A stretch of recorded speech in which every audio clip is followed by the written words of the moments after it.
Hello সবাইকে। আজ অনেক দিন পরে ভিডিওতে আমার নিজের ভয়েস ইউজ করলাম।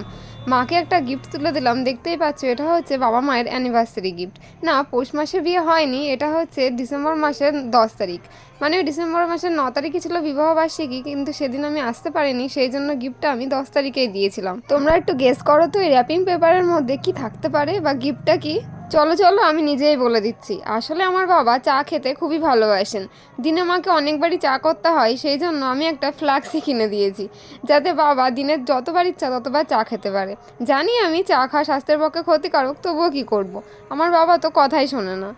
আর এইদিকে দেখতে পাচ্ছ, আমার মা কিন্তু গিফটটা খুলতেই পারছিল না। গিফটটা খোলার জন্য অনেকটাই স্ট্রাগল করেছে, তারপর আমিও একটু হেল্প করেছি। সেগুলো আর কিছু দেখায়নি ভিডিও ক্লিপের মধ্যে। আর দেখতে পাচ্ছ এটা কেমন হয়েছে তোমরা কিন্তু কমেন্ট করে জানিও। অবশ্যই এটা আমি পছন্দ করে কিনিনি, আমার কত মাসাই পছন্দ করে কিনেছেন। ওকে, তো আজকে ভিডিওটা এই পর্যন্তই। ভালো লাগলে লাইক, কমেন্ট, শেয়ার, সাবস্ক্রাইব।